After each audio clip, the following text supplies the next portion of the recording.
Hello YouTubers, my name is Frederick Lopez and you're in a new special PC-DC movie review. Pretty much a movie review about a DC Comics based film. And today I'm going to be reviewing the highly acclaimed Batman Mask of the Phantasm. Now Mask of the Phantasm is the only theatrically released animated Batman film, if you don't count the Lego Batman movie coming up. It is among one of my favorites, so to make this quick, I'm going to get to the synopsis and the voice cast, and give my thoughts and review on why I think this is one of the best Batman films, if not the best Batman film ever made out of any medium. Batman Mask of the Phantasm stars Kevin Conroy as the voice of Bruce Wayne / Batman, Mark Hamill as the Joker, Dana Delany as Andrea Beaumont, Hart Bochner as Arthur Reeves, Stacy Keach as the Phantasm and Carl Beaumont, Abe Vigoda as Salvatore Valestra, Ephraim Zimbalist Jr. as Alfred Pennyworth, Bob Hastings as Commissioner Gordon, and Robert Costanza as Detective Harvey Bullock. So what is Mask of the Phantasm about? Mask of the Phantasm starts off when someone is killing off some of Gotham's mob leaders in an eerie costume, vanishing and reappearing like a ghost. And eyewitnesses insist that it is the Batman. The Dark Knight is now in serious trouble as the police accuse him of being dangerous and unpredictable. He is now hunted wherever he goes. Batman must solve the mystery of the Phantasm to stop the killing and to regain his reputation. Meanwhile, old wounds are opened as Andrea Beaumont, whom Bruce Wayne had a serious love affair with in the past, returns to Gotham City. Memories of the past are now preying on Bruce's mind. Memories of a time before Batman, where Bruce was drawn between happiness and the promise he made to his parents.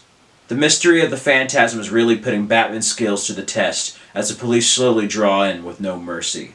The answer to it all lies somewhere in the past of both Bruce Wayne and another deadly foe, the Joker.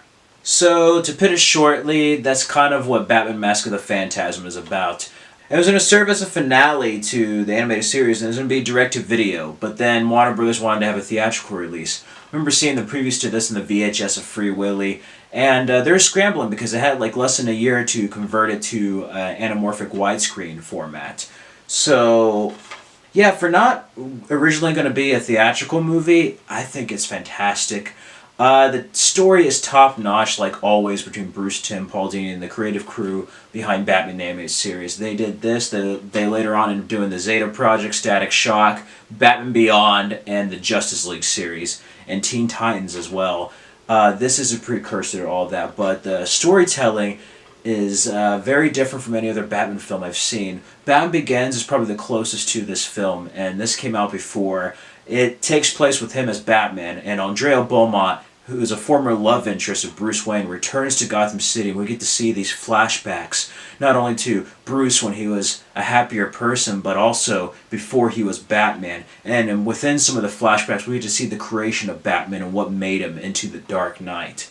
This is the Dark Knight the way he is meant to be on the big screen, and just meant to be in general. The animated series crew gets it, and it's fantastic. The voice actors do a top-notch job. Kevin Conroy, as always, is perfect as Batman. He is Batman. There's a reason why he's played him more than 238 times in different mediums, whether it be cartoons, films, video games, whatnot. There's a reason.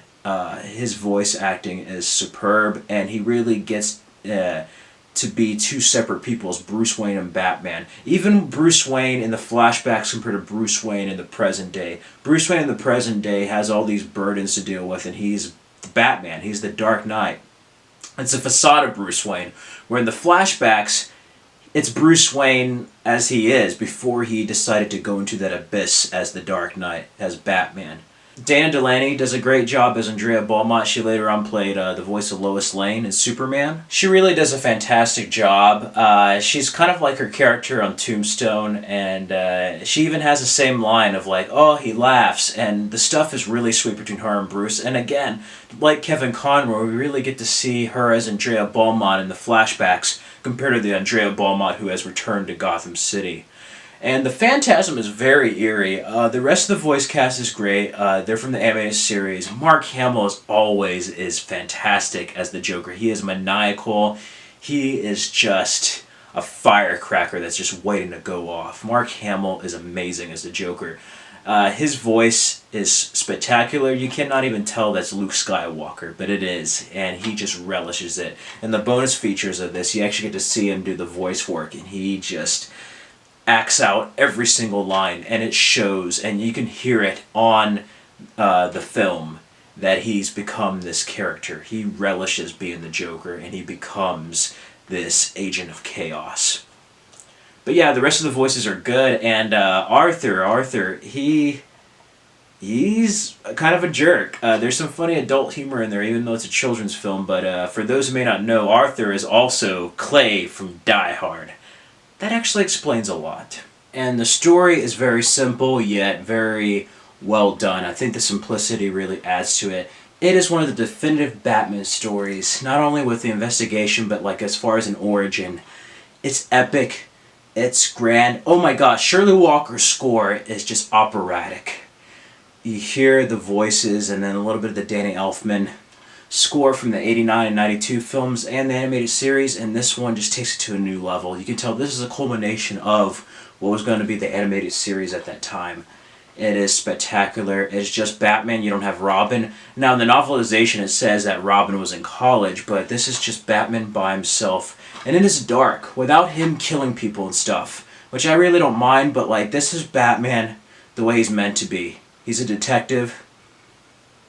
He's a dark knight who fights crime. The mob is there, and I think that's one thing that really adds. You have the mob. All the best Batman incarnations in films and video games, or mostly films, have the mob involved. And the story is such a great story that ties into all the characters. All the characters are there, and you think stuff is not related to each other, and it turns out, in fact, all the characters are connected by some sort of thread within the story. To spoilers, if you haven't seen it, this is spoilers for 2 seconds. Andrea Beaumont as the Phantasm. Tragic and spectacular, and Joker being part of Salvatore Valestra's mob, and that part of the photo was just amazing. That really adds a lot of emotional weight to the finale. Okay, that was a spoiler end. Anyway, yeah, this does have some twists and turns that you do not see coming, and it is a fantastic film. If I had to give it a score, 5 out of 5, A+, and a 10 out of 10. You know what? Batman Mask of the Phantasm is a perfect film. One of the best animated films. It was also even the only comic book film to be nominated for an Annie Award. Now, if you don't know, Annie Awards are pretty much like animated Oscars, and it lost to The Lion King. So it was nominated for like Best Picture for an animated film. That really says something, and it was in theaters. It didn't do very well.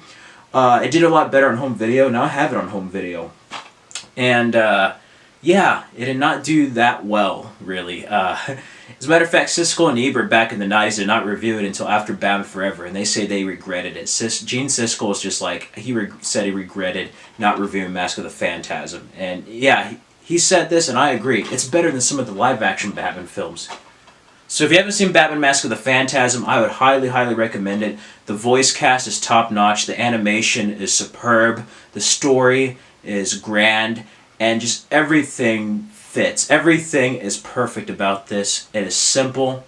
And the flashback scenes are spectacular. You get to see how he becomes the Batman. Certain inspirations of the Batmobile, him fighting crime, him trying to intimidate fear. And when he ultimately becomes the Dark Knight and Alfred's reaction, it is just bittersweet. It's tragic, yet very epic at the same time. And the ending is just insane. It builds up to its climax, and it is a dark tale. And as always, Batman's meant to be dark. And this is the way you have the Dark Knight. Anyway, that's my review for Batman Mask of the Phantasm. I hope you all enjoy. Feel free to check out my other reviews, and on my other channel I did a watch and movie review. Anyway, we're 2 away from my 100th video, so we'll see. Feel free to let me know what you think in the comments below. Feel free to like, comment, subscribe. Have you seen Mask of the Phantasm? If you did, what did you think of it? What's your favorite moment? What's your favorite Batman animated film? What's your favorite Batman film? Just let me know in the comments below. Thank you.